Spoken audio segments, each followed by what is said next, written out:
Supreme court ने शुक्रवार यानी 17 अक्टूबर 2025 को एक बड़ा फैसला सुनाया जिसने पूरे उत्तर प्रदेश में हलचल मचा दी है। कोर्ट ने धर्मांतरण विरोधी कानून के तहत एफआईआर याचिकाओं को रद्द कर दिया है। यानी जिन लोगों पर आरोप था कि हिंदुओं को ईसाई धर्म में बदलने की कोशिश की, उनके खिलाफ कई मुकदमे रद्द कर दिए। कोर्ट ने साफ साफ कहा कि आपराधिक कानून किसी निर्दोष को परेशान करने का हथियार नहीं बन सकता। पूरा मामला क्या है, चलिए आपको बताते हैं।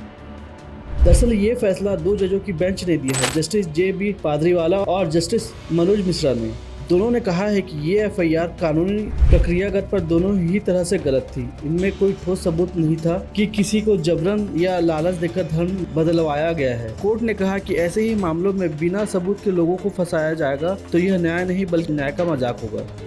दरअसल यह मामला उत्तर प्रदेश के फतेहपुर जिले से जुड़ा था। यहाँ Sam Hagen bottom university agriculture and technology of science के कुलपति राजेंद्र बिहारी लाल और कुछ अन्य लोगों पर धर्मांतरण का आरोप लगाकर एफआईआर दर्ज कराई गई थी। आरोप था इन्होंने लोगों को पैसा देके और लालच देके ईसाई धर्म अपनाने को कहा था, लेकिन सुप्रीम कोर्ट ने जांच के बाद पाया कि किसी भी शिकायतकर्ता ने खुद नहीं कहा कि उनका धर्म बदला गया है। कोर्ट ने अपने 158 पन्नों के फैसले में साफ कहा कि एफआईआर दर्ज कराने में कई गड़बड़ियाँ थी। ना तो कोई असली पीड़ित सामने आया है, ना ही कोई गवाह जिसने घटना देखी हो। कोर्ट ने कहा पुलिस किसी तीसरे व्यक्ति के कहने पर ऐसे गंभीर मामलों पर एफआईआर दर्ज नहीं कर सकती, खासकर जब कोई पीड़ित शिकायत ना करे।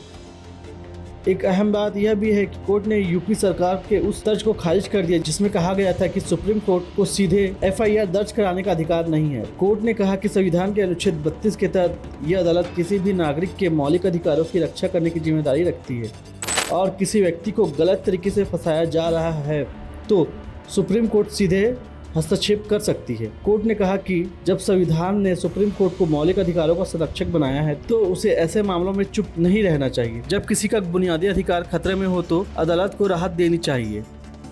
फैसले में सुप्रीम कोर्ट ने यह भी बताया कि इन एफआईआर में एक जैसी बातें बार बार दोहराई गई है। कई शिकायतें तो एक ही घटना को लेकर दर्ज की गई थी। कोर्ट ने कहा कि एक ही घटना को लेकर कई एफआईआर दर्ज कराना कानून की प्रक्रिया का दुरुपयोग है।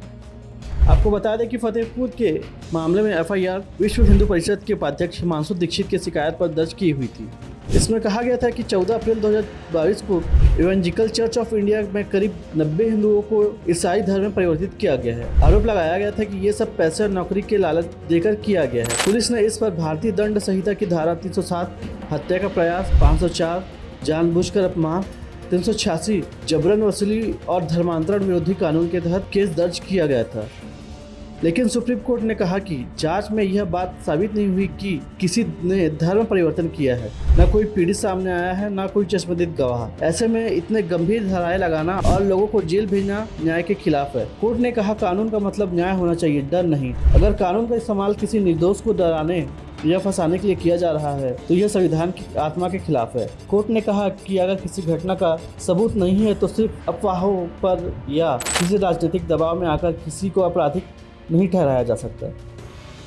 सुप्रीम कोर्ट ने यूपी पुलिस को भी चेतावनी दी कि भविष्य में भी ऐसे मामले में सावधानी बरती जाए ताकि निर्दोष लोगों को परेशानी ना हो। इस फैसले के बाद उत्तर प्रदेश का धर्मांतरण रोधी कानून फिर से चर्चा में आ गया। उत्तर प्रदेश में दर्ज कई ऐसे केस की जांच फिर से शुरू हो सकती जो इस तरह के आरोपों पर आधारित है। कुल मिलाकर सुप्रीम कोर्ट ने यह संदेश दिया है कि धर्म, आस्था और विश्वास ये सब व्यक्तिगत अधिकार है। कोई व्यक्ति किस धर्म में विश्वास रखेगा अपना निर्णय, जब तक उसमें जबरदस्ती और धोखा शामिल ना हो। अगर कोई व्यक्ति खुद की इच्छा से धर्म बदलना चाहता है तो उसका संवैधानिक अधिकार है। इस पूरे खबर पर आपकी क्या राय, आप हमें कमेंट करके जरूर बताइएगा। धन्यवाद।